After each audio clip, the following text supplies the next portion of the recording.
The sky above the ice plains shimmered with pale light as the research colony went about its quiet routine. It was early in the local morning, and most people were focused on equipment checks, weather readings, and the endless task of keeping a fragile human settlement alive on a distant world. No one expected anything unusual to happen that day. No one expected first contact to arrive broken, confused, and badly translated. Dr. Elena Ward was reviewing sensor logs when the alert sounded. It was not loud or dramatic, just a steady tone that meant something had entered the outer scan range. At first, she assumed it was debris or a malfunctioning probe. That happened often enough to be boring. But when the shape resolved on the screen, her breath caught. It was not human. The object was small, roughly the size of a shuttle pod, and it was losing power fast. Its trajectory was unstable, wobbling as if the pilot was barely conscious. Elena called out to the operations team, her voice calm but tight. Protocols were activated. Drones were launched. Medical staff were alerted, though no one quite knew what kind of medical staff would be needed. The pod crashed several kilometers from the colony, sliding across ice and snow before coming to rest against a ridge. By the time the rescue team reached it, the hull was cracked open. Steam rose into the cold air, glowing faintly blue. Inside lay the alien.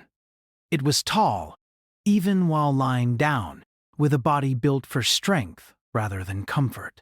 Its skin was dark and patterned, its limbs long and powerful. Strange armor clung to its form, damaged and scorched. Its breathing was uneven, shallow, but steady. When its eyes opened, they were bright and focused, even through obvious pain. The team froze. No one moved. This was the moment they had trained for but never truly believed would come. The alien spoke. The words came through the emergency translation system, rough and unfinished, but understandable enough to make every human present stare in shock. "Take me to your bed," the translator said in a flat voice. "You will not regret it." Silence followed. One of the engineers made a strangled sound. "Bye." A medic coughed and looked away.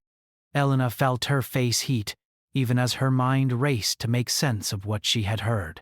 The alien tried again, its voice weak but urgent. "Please, bed, now." The lead security officer raised a hand, uncertain whether to laugh, panic, or draw a weapon. Doctor?" Elena forced herself to step forward. She had spent her life studying language, meaning, and the way culture shaped words.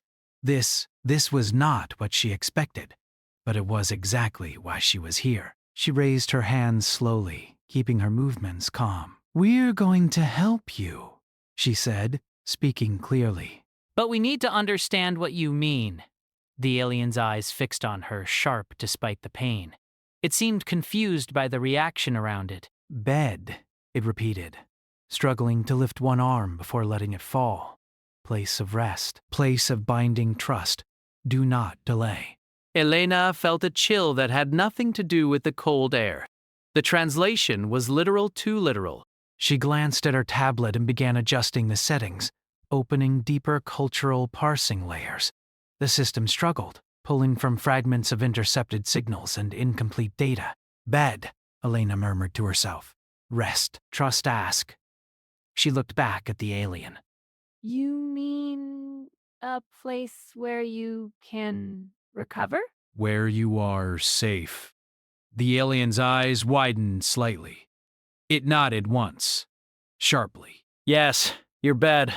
Behind her, the team relaxed just a fraction, embarrassment mixing with relief. Weapons were lowered. The medic stepped closer. "Medical bay," Elena said firmly. "That's what it needs." They moved carefully, placing the alien on a transport sled. It did not resist. In fact, as they began the journey back, its breathing eased, as if simply being understood had taken some of the weight off its shoulders. Word spread fast through the colony. By the time they reached the medical wing, half the population was watching through screens or observation windows. Fear mixed with curiosity, but there was no shouting, no chaos. Humans had learned long ago that panic solved nothing. The medical bay was clean, warm, and softly lit. The alien tensed as machines scanned it, but it did not pull away. When a nurse offered water, it hesitated, then accepted, watching closely as she demonstrated how to drink. Elena stayed nearby, observing, listening. The translation system continued to improve as the alien spoke more, adjusting meaning with every sentence. "You are gentle," the alien said slowly. "I expected restraints." Elena met its gaze. "You're injured," she replied. "We don't hurt people who ask for help." The alien was silent for a long moment. Its eyes dimmed, not from pain, but from something deeper. Then the stories were true. What stories? Elena asked. That humans shelter the fallen, the alien said. Even those who should be enemies. The room grew quiet. Elena felt the weight of history pressing in. Humans knew what it meant to be judged by stories, both good and bad. "You came a long way," she said gently. "Why us?" The alien shifted slightly, wincing. "Because we are not allowed to rest," it said. "Not like this. Not openly." Elena frowned. "Not allowed? My people believe rest is weakness," the alien explained. "To lie down is to admit failure." To ask for care is shame. The words landed heavily. Elena thought of long nights in human hospitals, of soldiers and civilians alike, broken but alive because someone had helped them rest. "You're safe here," she said again. "You can stay in our bed as long as you need." The alien let out a sound that might have been a sigh. "Then I did not choose wrongly." As hours passed, the alien's condition stabilized. Its injuries were complex but not immediately life-threatening. Much of its damage was internal stress, exhaustion taken to an extreme. Its body had been pushed far past its limits. Elena sat nearby, recording notes. She watched the alien sleep, its breathing slow and deep. For the first time since arrival, it truly rested. Outside the medical bay, debates were already starting. Some feared what this meant. Others were thrilled. Governments back on Earth demanded updates. Military analysts asked questions no one in the colony wanted to answer yet. But Elena focused on the being in front of her. This was not an invasion. This was not a threat. This was someone who had crossed the stars, broken and alone. Because they believed humans might understand something their own people did not. When the alien woke again, its eyes were clearer. It looked around, then at Elena. "I am called Tharek," it said. "I'm Elena," she replied. "Welcome!" Tharek studied the room. "Your bed is... strange," he said. "But it is good." Elena smiled, just a little. Somewhere far beyond the colony walls, the galaxy waited. It had no idea that its view of humanity was about to change, all because one wounded warrior had asked for rest in the only words he knew. And humanity had said yes. The next day passed more slowly than anyone expected.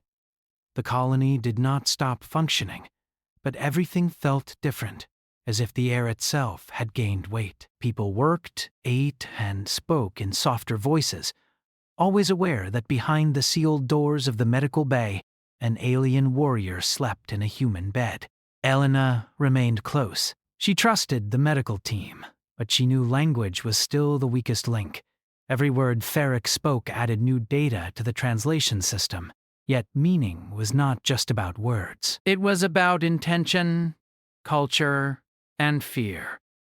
Tharek woke in short intervals. Each time he seemed surprised that he was still there, that no restraints had appeared, that no guards stood over him.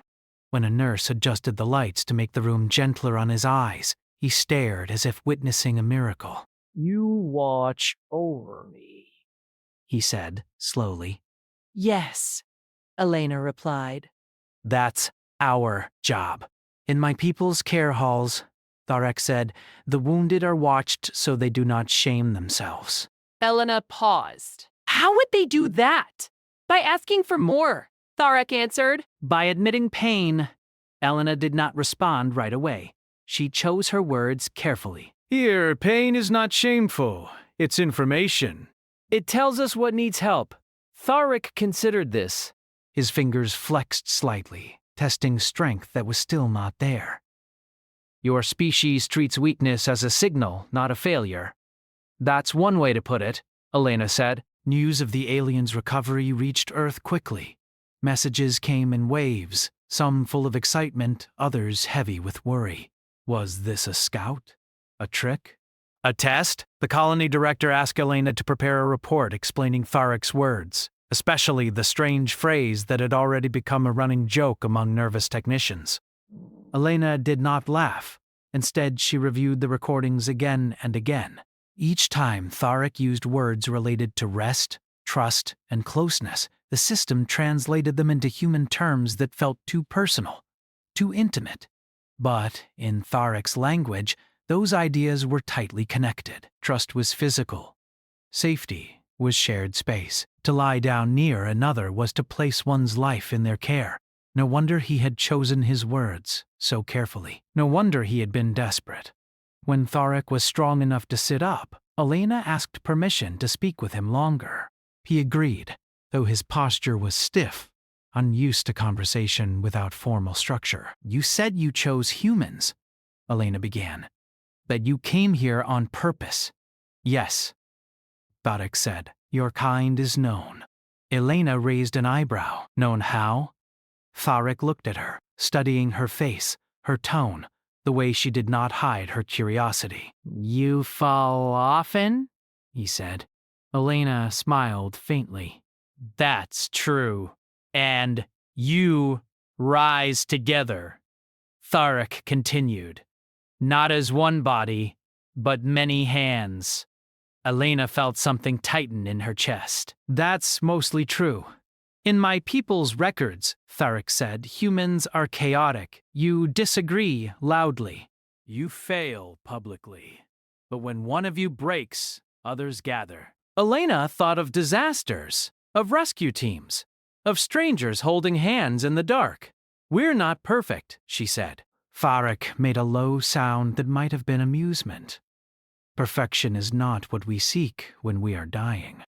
Later that day, a delegation from the colony council requested a meeting with Tharek. Elena stayed close, acting as translator and cultural buffer. The council members were careful, polite, and clearly nervous. They asked about his people, his ship, his intentions. Tharek answered honestly, though some truths seemed difficult to say. My people are warriors, he said. We are taught to endure, to stand, to advance. Rest is allowed only after victory. And you were not victorious? One council member asked gently. Tharek's eyes darkened. No, silence followed. No one pushed further. What happens to those who fail? Elena asked quietly. They are not killed, Tharek said. They are remembered less. Elena understood. To be forgotten was sometimes worse. As Tharek spoke more, a pattern emerged. His people valued strength so highly that they had built a civilization unable to stop running. Generations lived and died without ever slowing, without ever admitting they needed help. Their technology advanced, their reach expanded, but their people were exhausted. Tharek had been sent on a mission he could not complete alone. When his ship failed, when his body failed, he knew what returning home would mean. Shame. Silence. Disappearance. So you came here, Elena said. Yes, Tharek replied. Because humans stop. The council exchanged looks. We rest. Tharek continued, struggling for words. You pause. You gather your wounded. You lie beside them and say, stay. One council member cleared their throat. That's a very human way of saying it. Tharek tilted his head. Is it wrong? No, Elena said softly. It's accurate. As days passed, Tharek was allowed short walks through the medical wing, always accompanied but never restrained. He watched humans closely, how they spoke to machines as if they were stubborn friends, how they apologized when they bumped into each other, how a nurse sat beside a tired engineer and said nothing, simply sharing the quiet. Each observation seemed to unsettle him. One evening, as artificial night settled over the colony, Tharek asked a question that surprised Elena. "Do you ever feel unworthy of your bed?" he asked. Elena looked at him. "All the time." Tharek frowned. Then why do you still lie down? Because being unworthy doesn't mean being undeserving, Elena said. And because if we don't rest, we break.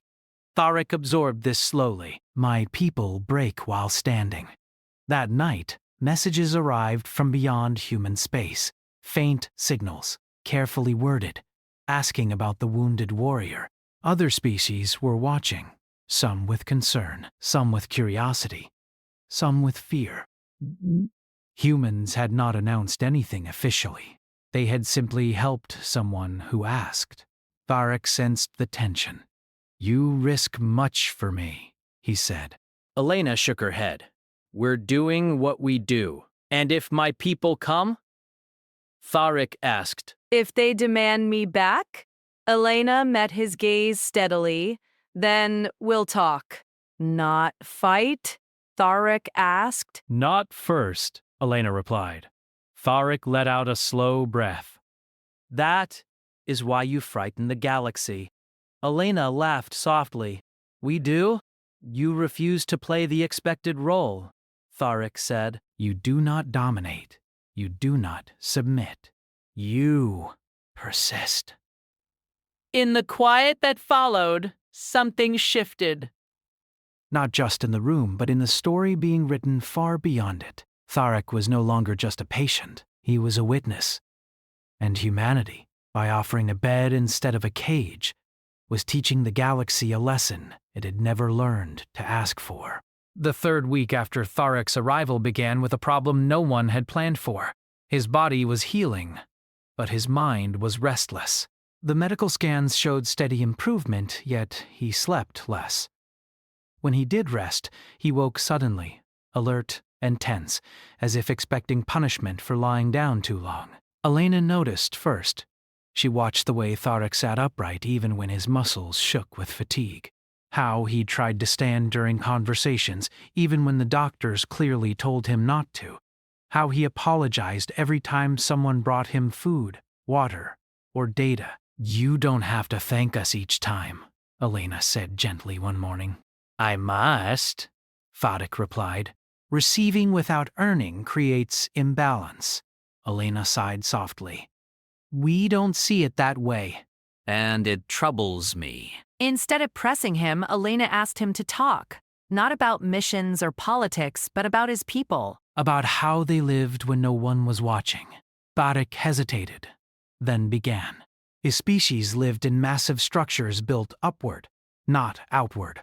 Tall towers and narrow platforms. Space was precious, and privacy was rare. Children learned early to endure discomfort without complaint. Training never truly ended. Even rest periods were timed, monitored, and ranked. To lie down too long, Tharek said, is to fall behind. And falling behind is bad? Elena asked. "It is dangerous," Tharek answered. "Those behind are not followed."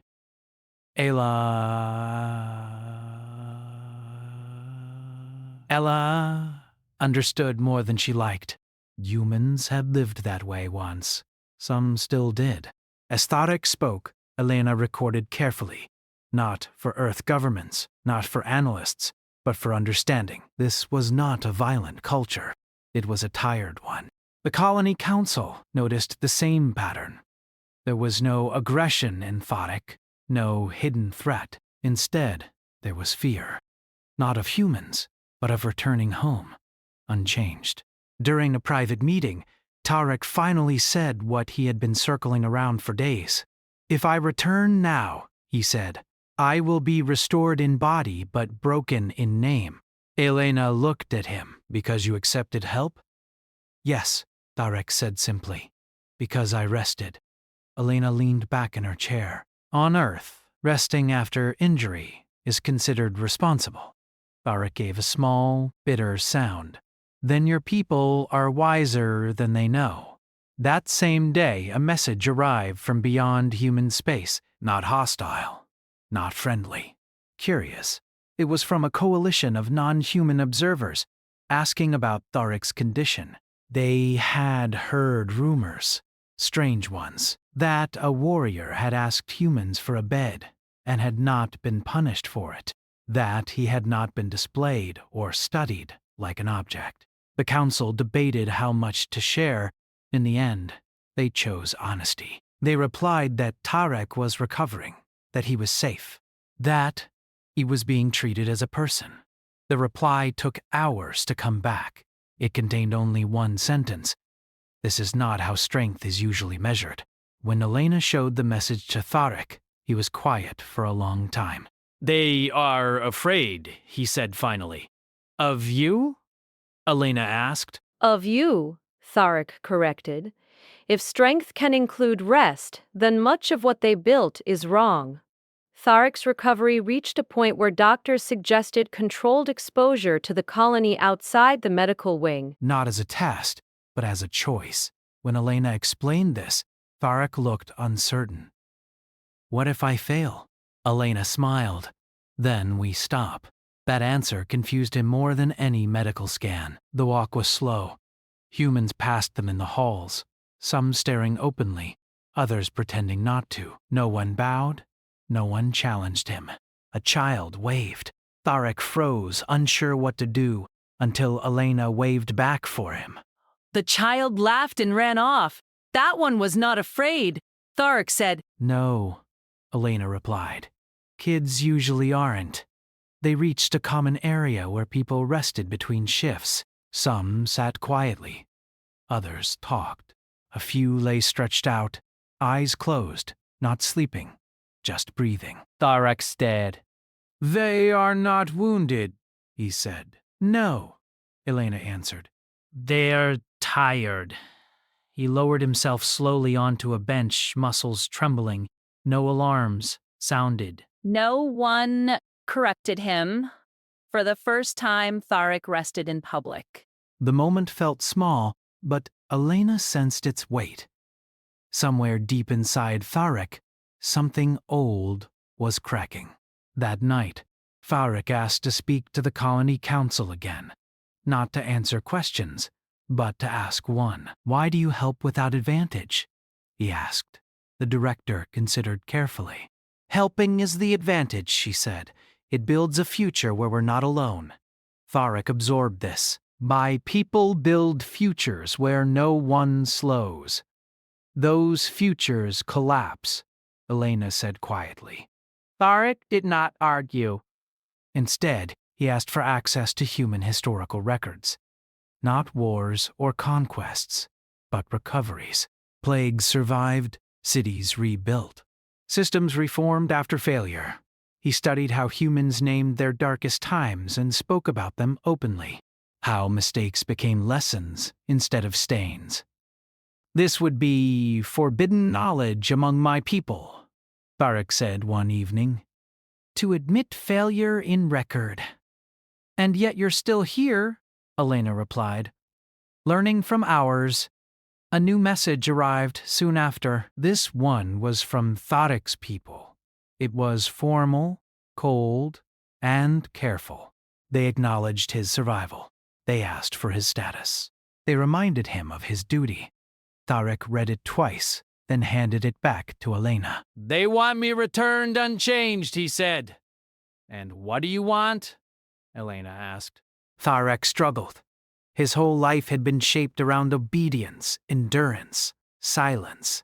Wanting was not a skill he had practiced. I want, he said slowly, to lie down without vanishing. Elena felt her throat tighten. Then say that. I cannot.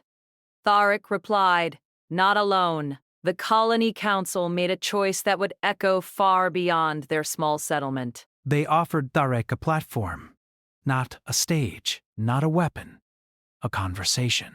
Using neutral channels, with observers present, Tharek would speak, not as a warrior, but as a witness. But he would describe what humans had done, what rest had given him, what it had cost, and what it might save. The galaxy watched. Tharek stood supported but unrestrained. His voice was steady, though his hands shook. I was taught that to fall is to be forgotten, he said. Humans taught me that to fall is to be caught. There was no shouting, no threats, just silence. When I asked for a bed, Tharek continued, I asked for survival. Humans answered with trust. Signals spiked across space, confusion, anger, interest. Tharek finished with words that were not planned. My people fear weakness, he said. Humans respect limits. That is why they endure. The transmission ended. In the colony, no one cheered. No one celebrated. They simply waited. Tharek returned to the medical wing and lay down, exhausted. Elena stayed with him. You did well, she said. I may be erased, Tharek replied calmly. Or remembered, Elena said. In a new way. Tharek closed his eyes. If that happens, he said softly, it will be because I learned how to rest. Beyond the colony, the galaxy shifted, not with explosions or declarations, but with doubt. And doubt, once planted, was more powerful than any weapon. The reaction did not come quickly. That worried everyone. After Tharek's message spread through neutral channels, space went quiet in a way that felt unnatural. No threats. No denials, no demands, just silence stretching across days. The colony continued its routines, but tension sat under every conversation. Tharek noticed it too. They are thinking, he said. Elena nodded. Sometimes that's worse than shouting. Tharek spent those days walking more, resting more, and learning something he had never been taught before: waiting. Humans were surprisingly good at it. They prepared, but they did not panic. They planned, but they did not rush. When he asked Elena how they stayed so calm, she answered honestly, we've learned that some changes can't be forced. They have to arrive when people are ready. Tharek did not fully understand, but he felt the truth of it. Then the first response arrived. It was not from Tharek's people, but from another species, a trade-focused civilization that had always avoided conflict. Their message was short and carefully phrased. They asked humans one question: is rest truly allowed among you, even for those who fail? The council debated again. They answered again with honesty. Yes. That reply traveled farther than anyone expected. Soon, more messages came, not public announcements, but private inquiries. Species that had never spoken directly to humans before were asking quiet questions. About medical care, about social recovery, about what humans did with those who could no longer perform as expected. Elena began to see the pattern. Tharek, she said one evening, you didn't just speak for yourself. I feared that, he replied. You spoke for everyone who's tired, she said. Tharek sat with that thought for a long time. The second response from his people arrived soon after. This one was different. It did not order him home. It asked him to explain himself. That alone was unprecedented. Tharek read the message slowly. His hands shook, but not from fear this time. They are listening, he said.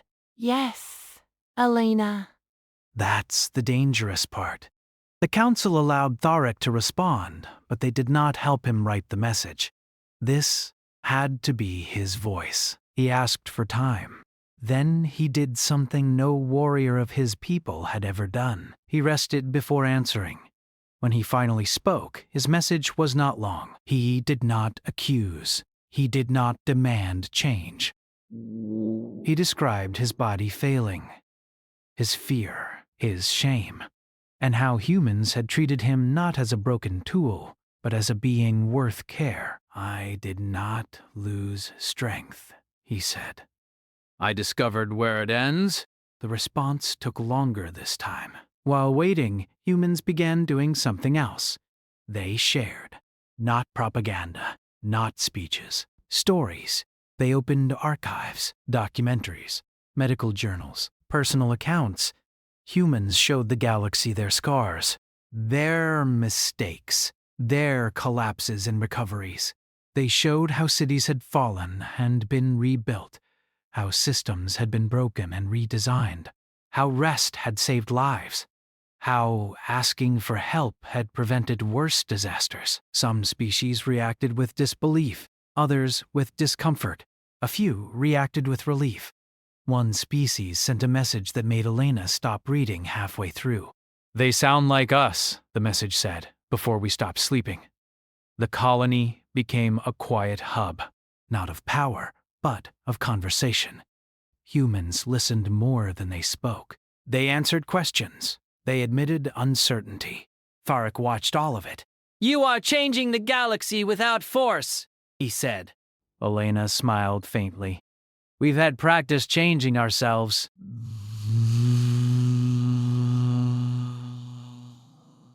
The reply from Tharek's people finally arrived. It was divided. Some elders condemned his words as weakness. Others called them dangerous lies. But a third voice had appeared, smaller, younger. They asked how humans measured worth. Tharek answered them live.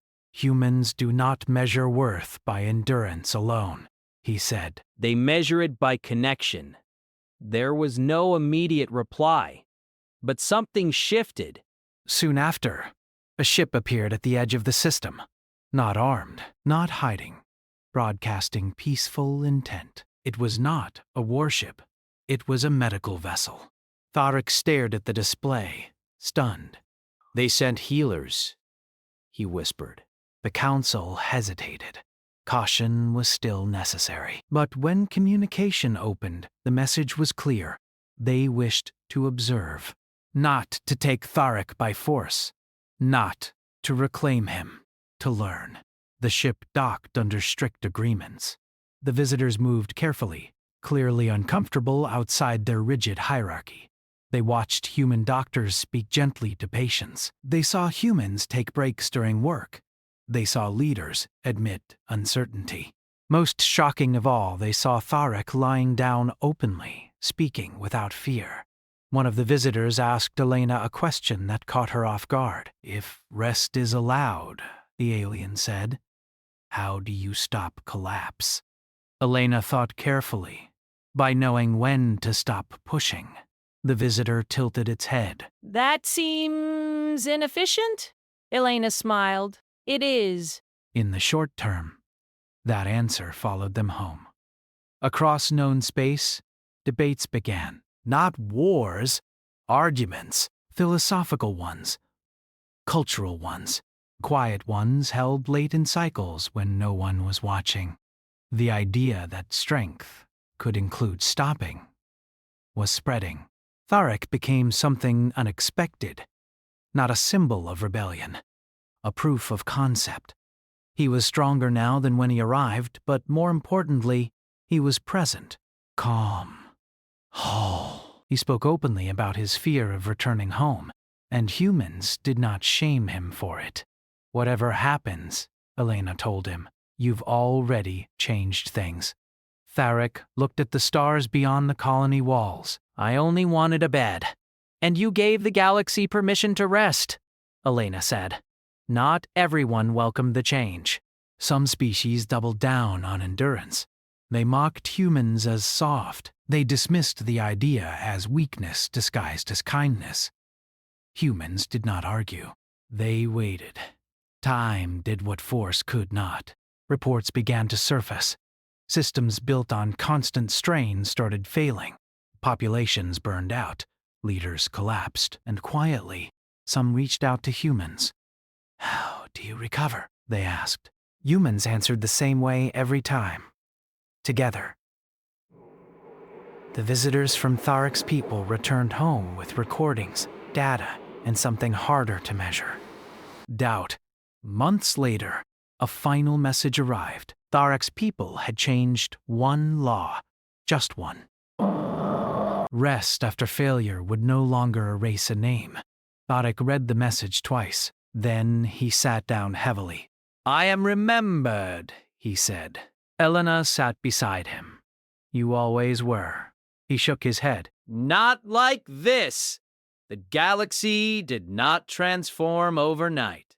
It never did. But a crack had formed in the idea that constant strength was the only path to survival.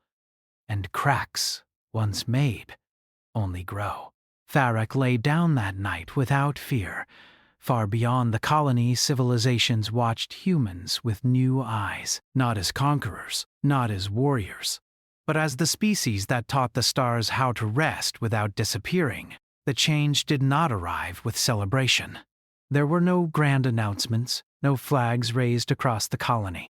Life continued much as it always had, with work shifts, shared meals, quiet laughter, and long nights under unfamiliar stars. But something deep had settled into place, like a bone, finally set correctly after years of pain. Tharic woke one morning without the sharp edge of fear in his chest.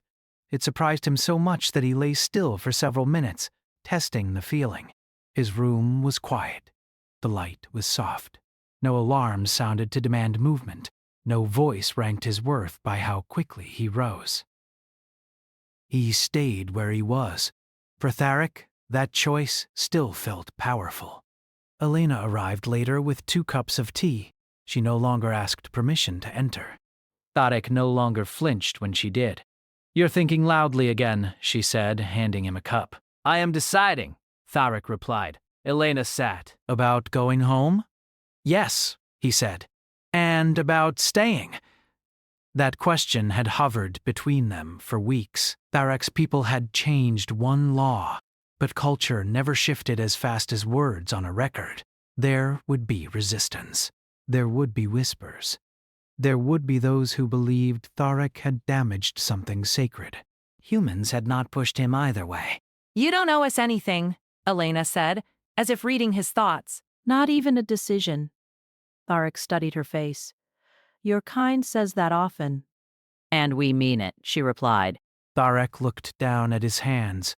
They were steady now, strong. He was stronger than before his fall, not because he had endured more, but because he had stopped enduring alone.